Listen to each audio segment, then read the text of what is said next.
How's it going, folks? We're back today on this warm day with the StarFive VisionFive 2. And this is an interesting one. This is going to be an interesting video because we're going to talk about some things that you might not have thought of. We're going to start some conversations in the community that probably haven't been started yet, or at least that I couldn't find. But we're going to be having a look at the VisionFive 2. We're going to be testing it out and talking about a few related things as well. So, first of all, this isn't sponsored. They sent this to me for free, which I really appreciate. But this is not an endorsement. I can talk as much shit about this as I want, and I will, probably. But it's not sponsored. I'm not making any money from this. I might even kill this like I seem to accidentally do with so many SBCs. Also, really importantly, firstly, like this video if you're enjoying this SBC content, and I'll make more of it. But I also have another channel that I'll link to, just a card up there and a link below, where I do a lot of cooking, making chili sauces, brewing, and mostly testing kitchenware and appliances. It's amazing how good Kmart stuff is. So if you're interested in that, go check out the second channel that used to be my primary channel, although this is now, and let me know what you reckon, because it is starting to grow. But this is what it's all about right now. It's the technology, it's the SBCs, it's RISC-V, which is what this is. Now, don't forget to hit subscribe as well if you want to see more, because I have heaps of SBCs to test out. I've got videos planned all the way through till March, so like next 5 months, doing one every 2 weeks. Probably going to start putting other videos in between because I'm about to also try out this new Whiz lamp that's got some space sense. I'm curious how that works, so that'll probably be like an interim video every second week. But SBCs, RISC-V, they make me happy. I use it a lot. I'm going to keep making these videos. Now, they reached out and offered this to me for free after one of my other videos, and I actually said no to start with. I didn't really have a particular interest in it. I didn't think would be of use to me, but I gave them the opportunity to explain what it does, how it's different from, say, like the Milk-V Mars or the Milk-V Mars, and A, they communicated really well. It was really good, so I appreciate that. But B, it turns out they actually do some good stuff. So they are different products, of course. They've got different capabilities and features, although they've got the same SiFive JH7110 quad-core RISC-V SoC MCU chip CPU processor in the middle of it. But this has got, you know, some other features, and they also, it turns out, contribute a lot to the Linux kernel. They open source a lot of stuff. They push a lot of their code back upstream. They engage the community really well. What I was curious though is about how similar they are. So we have two products, both using the JH7110, and I haven't really seen any others using it, in very similar packaging, to be honest. And then I was like, oh, it also comes in a little plastic case, which seemed oddly familiar. And then even looking at it, it's the same bloody static proof bag. Let's dump that out of there, that out of there.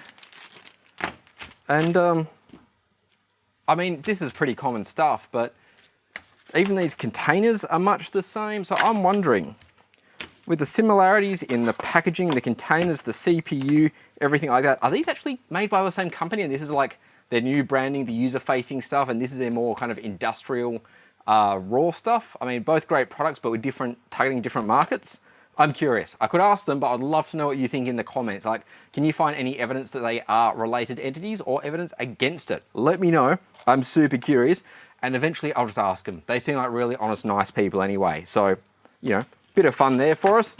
Let's have a look at this board though, which they ended up sending me for free, as I said, because they talked me into it. It's what they do, and their products are actually really cool. So I thought, yeah, I'll give one of these a shot. You can see straight away though, we've got the processor in the middle, a bit of RAM. This one's got 4 gig of RAM. You've actually got a MIPI DSI 2-lane and 4-lane connector, 2-lane CSI connector over there. We have a plug for a fan, which is great because, you know, quad-core 64-bit can put out some heat. Reset button, status LEDs, USB-C power. We have a standard Pi 2 header there. Got some little important dip switches, which is our boot mode selection. And then we've got some interesting peripheral connections. We have 3.5mm TRS, 4 USB 3 ports, HDMI, which will do 4K at currently 25 SPS, and dual gigabit LAN. It supports PoE via an add-on hat. And on the back, we have SD card. We've got SPI flash, eMMC, sorry, you see that better. And we've got an M2 M-keyed, is it M-keyed? Yes, an M-keyed slot that'll take what looks like a 2280 in there, which is pretty sweet. Because it's M-keyed though, it's not going to take a Wi-Fi adapter with it, which I hoped it would. And you can install one via USB, but you're going to need the drivers for that. Now, apparently some of them ship with a Wi-Fi adapter. This one, however, did not. So I'm just going to use LAN for testing this, and we'll see how that goes. Now, if you have any questions about this, let me know, because I will make a part 2 and probably delve into some more stuff like the Linux 6.1 kernel and some more advanced features. But for now, what I'm going to look at is some of the common things that people have complained about and just seeing how well it performs. So what I've got here is an SD card that I've flashed with the latest image that they released 10 hours ago or 11 hours ago now. And I'm going to put that in the SD slot. It's one of those little clicky ones, so make sure it's clicked in. And then you're going to need to put these dip switches, change the dip switch 0 to the, there you go, across to the high setting. And that will boot from the SD card. If we get a extra close look at that. Wow, it really doesn't want to, there we go. So you can see here, there is 0 and 1, and we've flicked that across to high. In the documentation, there is all the different modes. In the documentation is also a link to the images, but it can be a bit hard to get to, so I'll put a link below for you. It's just a OneDrive folder, and they've got all the images for all the different board versions. All the different storage versions, whether you're using MMC or even if you want to flash the, what looks like 128 megabit WinBond chip, so 16 megabytes. That would be a pretty raw kernel though, for something so small. It might be bigger than that, I was just reading off the chip. So let's put this back down and let's plug into it. I have here some USB-C power using power delivery. I've got a dongle here for my keyboard and mouse, and I've got HDMI, which is going over to the computer. Now, I have tested this a little bit already because I thought I was recording the main video and I did a really, really shit job of it. Also, it's warm in here. It's like 32 degrees now. Did a really terrible job of it though. So I've reverted back. I've prepared a few things. I am recording again just so it's nicer for you. And so I don't have to edit like, that one was probably an hour long with so many things I'd have to cut out. What we will say straight away though, is this will do 4K at 25 FPS now. They've fixed their 4K output. I can't test it though, because my 4K monitor hasn't arrived. And all of the USB ports do work now. I have tested that. What else is interesting though, is that if I plug this in and it boots up, we'll switch over to the computer and see it there. We've got a nice splash screen. That's another thing that's like the Milk 5 Mars, is that splash screen that they do, which, as we spoke about before, has its pros and cons. Now the interesting thing about this though, and you can't quite see it from there, I wonder if I can maybe pull it forward. No, that's all tied in. It's negotiated 12 volts. So the documentation says USB-C with power delivery 5 volts, 30 watts. 30 watts is bloody high. I hope it doesn't draw that. But it's negotiated 12 volts. And if I put it on Quick Charge 3, it also negotiates 12 volts. If I put it straight on a 5 volt line though, it works fine. So booting up, it drew up to about 700 milliamps just then. And once it's booted, we'll see how it goes stable. But what's really interesting is it draws a lot more current when it's on 5 volt. So right now, it's drawing between 100 milliamps and 500 milliamps as, you know, background processors are running a little bit. It's starting to get pretty warm. However, idle, less than 200 milliamps. Now, I'm going to do that terrible thing that everyone says not to do, and that is just yanking the power straight out. These big capacitors do take a second to discharge though. Give it about 10 seconds, put power back in. I've noticed if you power cycle it really quickly, because of those decoupling capacitors there, it sometimes won't boot back up. Now, this is on a 5 volt line on my Pine Power. I'll put a link to the video about that below for you, because it's quite a handy little desktop power supply to have. And what I've noticed is it's drawing up to an amp just then, and consistently drawing over an amp even. So we'll let this boot up, get back to idle, and see how much idling it's drawing. If we work that out, it was idling at, we'll say maximum 200 milliamps, 12 volts, when it was on the power delivery connection. So 200 milliamps at 12 volts is going to be what, like 400 milliwatts? I can't even do that off the top of my head too easily. 240 milliwatts would be correct. Now, if we look at the 5.2 volt idle now, it's booted, it's drawing 0.6 amps, so 600 milliamps at 5.2 volts, which is over 300 milliwatts, so 312 milliwatts, give or take a little bit. So it seems more efficient when you're running it off 12 volts than it is when you're running it off 5 volts. So if you're going to be running one of these full time, To save about a third of your power consumption, I'd run it off power delivery, or maybe even just wire straight into these headers here. I'm gonna guess that VSys might take, I mean, it says 5 volts, but it might take 12 volts. Power delivery though is the way to go. Now, this is booted up, so we're gonna go over and have a look. I'm gonna full screen OBS over here so I can actually see what I'm doing.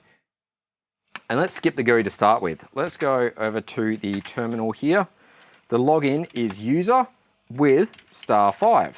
So the Milk V Mars, the login was Milk V. Another similarity, I think the argument's in my favor here.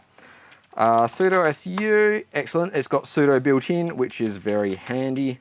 Let's have a look at df-h. So it's using 99% of the storage and it hasn't automatically expanded. We can do that ourselves though, if it's got the right tools included. So let's quickly try grow part. No, it doesn't have it. We'll have to install that if it'll let us. That comes from the package, where is it? I wrote it down here, Cloud Guest Utils.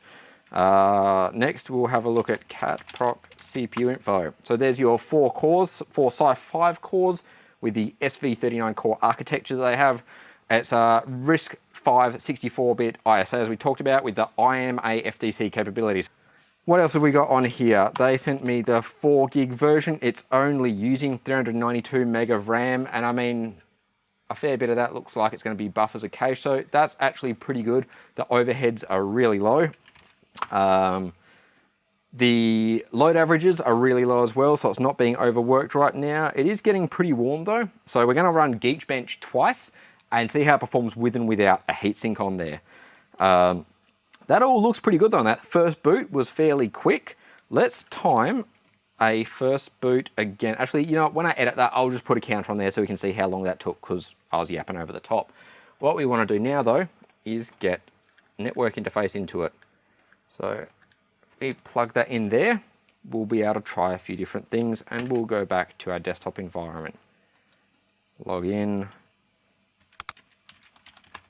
Actually, should go back here and see if we can do apt install cloud guest utils. Now, if this is the first boot, you will need to set the time first. I've already done that. Otherwise, you know, the repos may not work, but also the repos, because they're in either testing, yeah, I think it's the testing repos, the Debian testing repos, can be unstable. Sorry, no, they're the unstable repos. They can be unstable. There might be key signing issues, things like that. So if you hit that issue, let me know below in the comments and I can send you the instructions. I'm not going to bother getting into that now because most packages, for the most part, work. Now, since we've installed those Cloud Guest Utils, what we can do is go grow part dev mmc block 1 partition 4.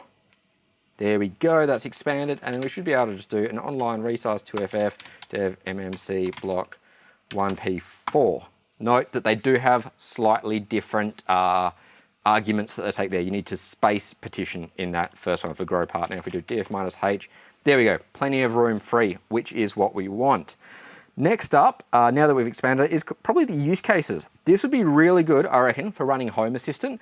Given that you've got dual LAN and Wi-Fi isn't included, you don't really need Wi-Fi and Bluetooth for Home Assistant, in my opinion. Some people might want to use it, but dual LAN gives you a few options there as well. You've got more throughput if you're going to run cameras, attach some USB storage, that sort of stuff, or even like a big 1 or 2 terabyte M2 NVMe SSD on the other side. Now, let's see how this goes with some video playback, because that's something that a lot of people have had issues with, especially with some SBCs. You can see it isn't the credit card form factor, as they call it. It is a bit bigger, which is its pros and cons. They have put some common mounting holes though. So you can see one of the mounting holes aligns with that credit card form factor, gives people a few different options, but it does mean that it might not fit with your existing use case. StarFive. Given that it's got all the built-in encoding and everything like that, I again imagine this has got some really good camera options. You could put a USB AI accelerator in it, put mass storage on it, and use it running Frigate or something like that as a really good NVR. And that'll probably be my use case. If I don't destroy it this time, I'll probably turn this into an NVR, and I'll probably even stick a PoE hat on it so I don't have to worry about an external power supply. Now, if my mouse wants to work, it's lagging. It's lagging pretty hard. Little heartbeat LED just seems to be on a timer. It doesn't really seem relevant to what it's doing. I'm just going to go back. See, I actually don't even know if this is my my laptop like OBS lagging, so I can't even see the mouse moving. This laptop really does struggle sometimes. I'm going to assume though that it's the SBC lagging. Let's find out. Reset. Yep. OBS is perfectly fine. The SBC was lagging. This time we can time the boot. So we're at 3, 4, 5, 6, 7, 8, 9, 10, 11, 12, 13, 14, 15 seconds just to get there isn't good. So many others do so much better than that. Like the 15 seconds of just the bootloader before I even got to the kernel, that needs to be improved. And then on top of that, it's taking like another 20 seconds or 15 seconds to finish loading most of that user environment, and then like another 15 seconds or even more to load up the GUI. So this does take a hot minute to boot. You would have it headless, no GUI if you're running Frigga, of course. I'd probably even go and grab like an Ambient release or roll my own with a newer kernel. So let's have a look at how this goes, running a browser and then playing some video. I'm very curious if we can rickroll ourselves. StarFive.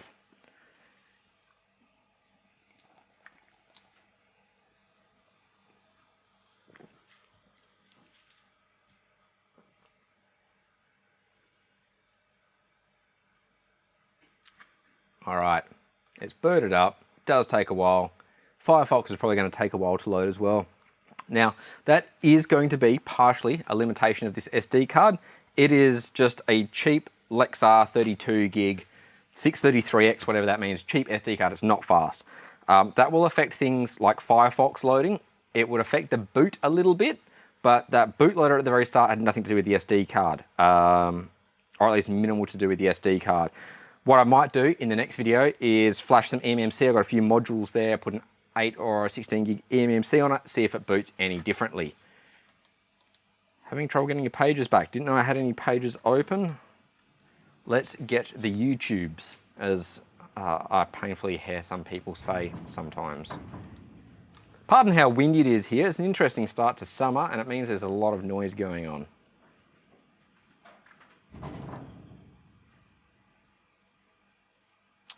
So this should all be in memory now, which means that this is going to be the CPU lagging like a 95 Dell.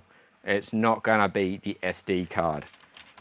Keep an eye on that there. Oh yeah, that load average is going through the roof, and Firefox is really smashing it. Now, what I'm not actually looking at yet is if the CPU is rate limiting itself. Let's have a quick look at that.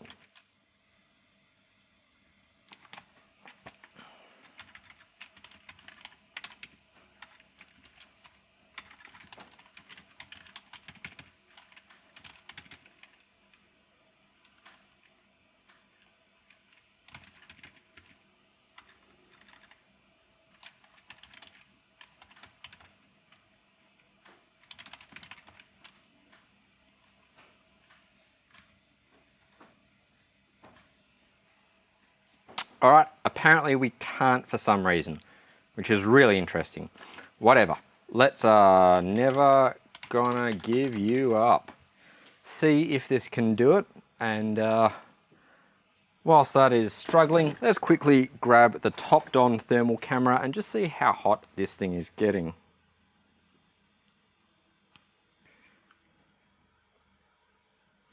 Wait for it to boot.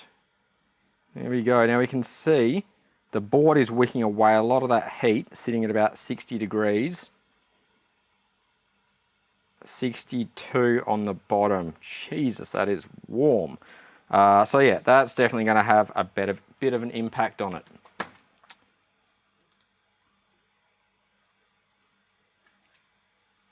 I don't have speakers plugged in.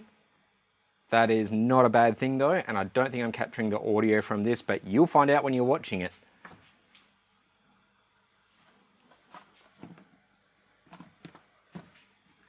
All right, video playback seems smooth. See how she goes with full screen. Come on, you got this. I believe in you, little computer.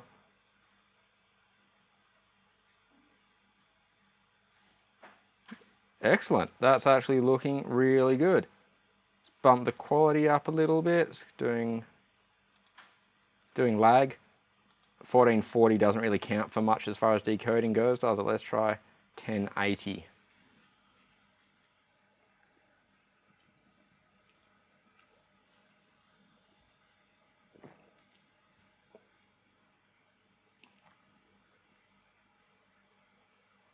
It's nearly getting there, isn't it?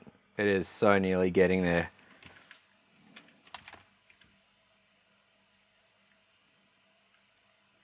I don't even know what that RDD process is. I'm going to guess it's something like real-time display driver.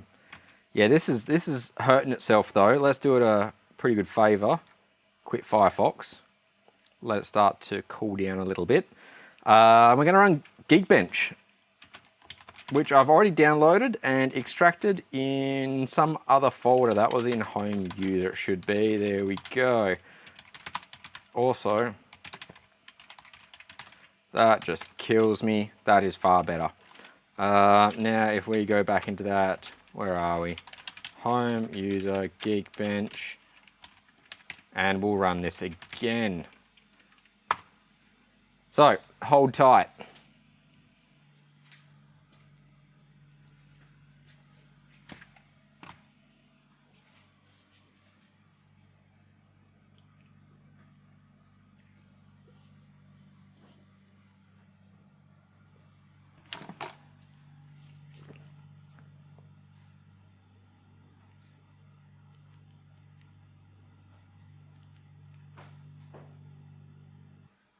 Alrighty, I just realized how long this thing's gonna take. So what I'm gonna do is call it a video here. I'll edit in the results at the end because I'm hungry and gonna go grab some lunch. Now, what I will do, once it's finished running Geekbench 6 through once, I'm gonna put this big heatsink on it and I'm gonna slap this big fan on it, and then we'll run it again just to see if it's really worth doing, if it's limited in any way due to its thermal nature. I do appreciate all of your support, your comments, your feedback, your suggestions, your tips, your criticisms, and everything in between though. So thanks again. Don't forget to like and subscribe. Let me know whether you think these are related at all, and I look forward to seeing you guys soon. Take it easy, stay safe if you're in fire-prone areas, stay safe if you're in hurricane-prone areas, depending on what side of the hemisphere you're on. Love you guys heaps. Catch you next time. Hey everyone, just a quick addition to this. Having run all the Geekbench tests, which ended up taking nearly 2 hours each, adding the fan and the heatsink here didn't actually affect it. It did drop the board temperature quite a bit, but it didn't affect the Geekbench test results. I think a lot of that is going to come down to the firmware, the drivers, that sort of thing. I also did note that it said 4 threads, not 4 cores. I find that interesting, but I don't know Geekbench too well, so I'll look some more into that.